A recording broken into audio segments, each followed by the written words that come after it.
There's no potential. We are selling out on Sunday.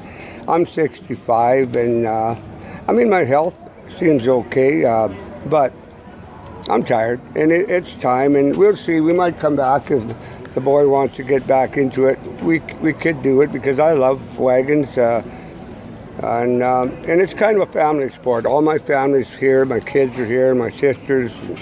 It's something that I'm really going to miss. There's going to be an awful big void to fill in my life, but we'll fill it with something. We'll go fishing maybe and spend time with the grandkids. How did you get started in chuck wagon racing?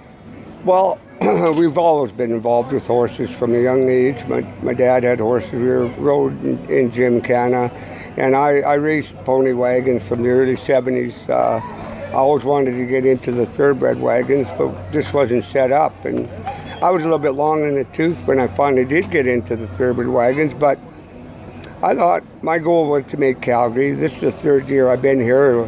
One of the big highlights was being at the Calgary Stampede for the 100th anniversary. We were here. But just being around horses all my life, and I'll probably be around horses for the rest of my life, but just maybe not in a chuck wagon seat.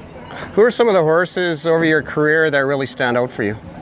I had a horse named Skimmo. He was a right leader. He wasn't very big, but he was an awesome horse. He gave you everything he had all the time, and the reason I called him Skimmo, his real name is what was it? It was something about can never get enough. And I know a buddy of my dad's, his name was Skimmo. They called him Skimmo, and he liked to drink, and he could never get enough, so I just named him Skimmo.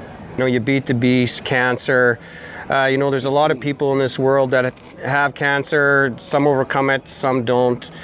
You know, as an inspiration to those out there watching, you know, what are some of the things that you have done? You know, maybe get a bit of history on what happened with you and the strength that you had to overcome that and support.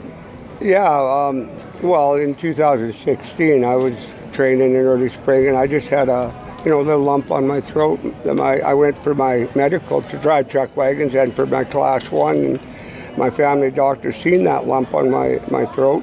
He didn't like it, and we got it checked out, did a biopsy, and it was cancer.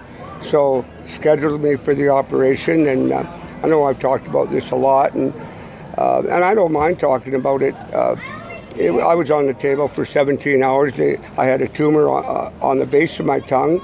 They removed it and rebuilt my tongue with a piece of my arm, and so I talk a little bit funny now.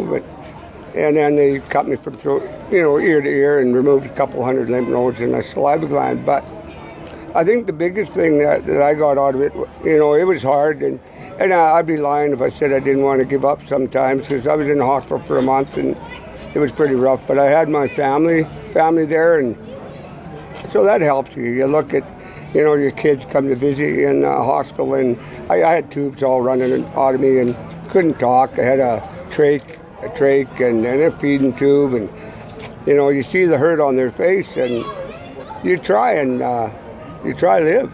You never know what tomorrow's going to bring, right? And so I didn't ever think I'd be back on a chuck wagon seat at that time, but I am. I raced last year, and here I am again. And so, the biggest thing I think for people, male, female, do your checkups with your doctor, because if they do catch something early enough, with technology now, a lot of times you can live, right? And a lot of times you don't get checked till it's too late, and I say life is short, so enjoy it while you can, and go for your checkups and enjoy your family.